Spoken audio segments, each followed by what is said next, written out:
All right, guys, so draft analyst Mel Kiper just dropped his first annual mock draft for the 2023 offseason, and I wanted to go over who he selected for the Green Bay Packers at pick 15 today. So let's waste no more time. He mocked the Green Bay Packers at pick 15, selecting tight end Michael Mayer out of Notre Dame. Why not a tight end here? Regardless of whether Aaron Rodgers is back as the quarterback, Robert Tonyan and Mercedes Lewis are free agents, and this is a major hole on the roster. The tight end class is really good this year with Mayer atop my board. He is a complete player who put up 809 yards and 67 catches with 9 touchdowns in 2022. He can stretch the middle of the field and run past linebackers on seam routes.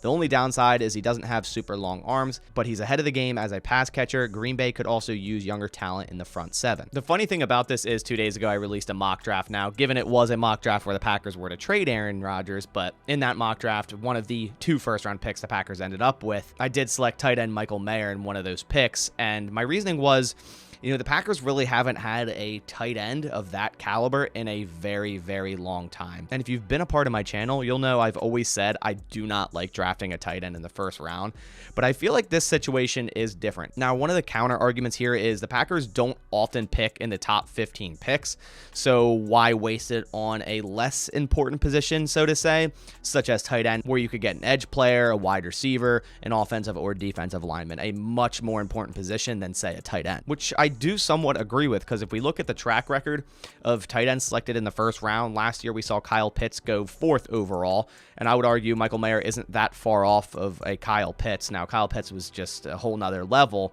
but Michael Mayer is a very, very talented tight end, and he doesn't just slot in as a tight end. He could definitely play some slot, some out wide if he really wanted him to. Noah Fant was the 20th pick in 2020. TJ Hawkinson was the 8th pick in 2019.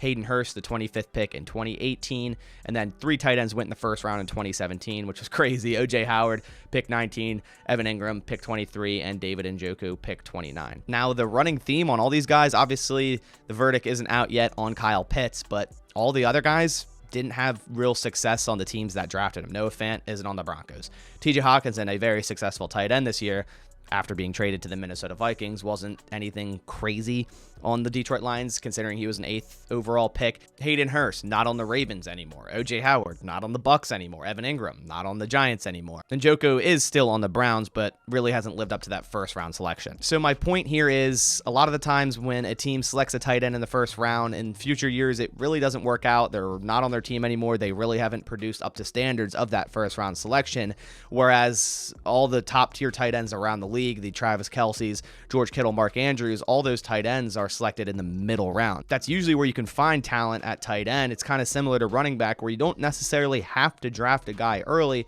to get a good tight end down the line. But I cannot lie, Michael Mayer intrigues me a ton. Just the thought of this guy in the Green Bay offense. As I was saying earlier, the Packers haven't had a very capable tight end, someone that could really threaten a defense, since Jermichael Finley. And when they had Jermichael Finley, they were one of the most dominant offenses in the NFL. Now, given they had a lot of other options at wide receiver, they had, Greg Jennings, Jordy Nelson, Donald Driver, James Jones, Randall Cobb, if we're talking that 2011 season. So obviously all that plays into account of how deadly their offense was, and I still think the Packers need to add a top-tier wide receiver. Now, that's the other argument here at pick 15.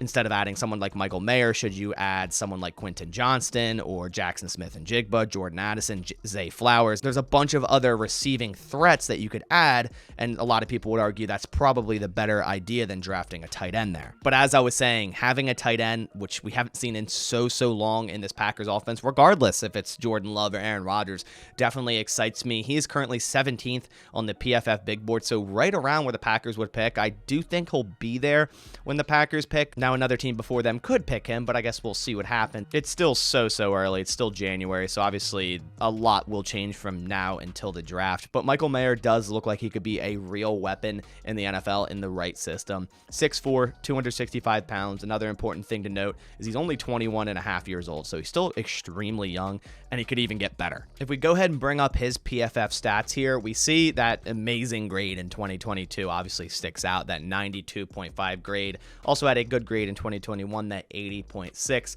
Looking at his receptions in 2022, 67 receptions, on 101 targets for 809 yards and, of course, 9 touchdowns. So, again, a red zone threat as well, something the Packers have extremely been lacking since the loss of Devontae Adams. In 2021, he had 71 receptions, so more receptions on less targets, 95 targets, 840 yards, so more yards last year with 7 touchdowns, and even still had, 450 yards and 2 touchdowns as a true freshman in 2020. So as an 18-year-old in 2020, this dude was still putting up numbers as a true freshman, which is extremely impressive. So that's why I'm kind of thinking with Michael Mayer, I feel like the sky is the limit, and this dude really could turn into one of the best tight ends in the league. And that just really, really excites me in terms of a Packers offense. We see a 91.6 receiving grade here, 2.44 yards per route run, which is extremely high for a tight end. Only a 5.6% drop rate with the 4 drops in 2022, a 65.4 contested catch rate. So if you throw up the ball, this dude will be able to pluck it out of the air, which when's the last time a Packers tight end has been able to do that outside of a Richard Rodgers Hail Mary? Run block grade of an 82.1, so he's not going to be a liability in the run game and the blocking game, such as Robert Tunyon's been in the past and all of that. So he does multiple things for you. And another thing I really wanted to point out is this snap count here. As we see here, his inline snaps every year are less than his slot snaps. So this guy is a real mismatch, and it's not just going to be a straight up inline tight end that you use in very traditional ways. This guy could be used as a slot wide receiver to be your third down security blanket target, get you crucial first downs, threaten a team over the middle of the field. We see slot snaps in 2022, 161, whereas inline snaps were at 143.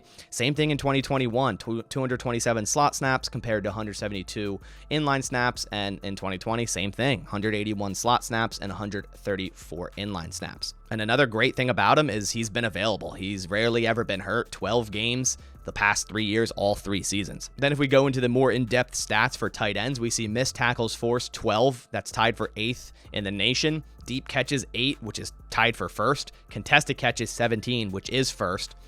And then deep yards, 210 deep yards, which is 3rd. So like I said, I don't necessarily agree with drafting a tight end in the 1st round, but I don't really classify this guy as that traditional just a tight end. This dude can do so much more for you in the offense, whereas, like I said, putting him in the slot, putting him out wide if you need to, just creating mismatches. And that, I feel like that's something the Packers offense has desperately been missing, the ability to create mismatches. I remember back in the day when Randall Cobb was still young and they'd throw him in the backfield and he'd be lined up against a linebacker and it would just be a complete mismatch, and it was an easy 10 plus yards every single time.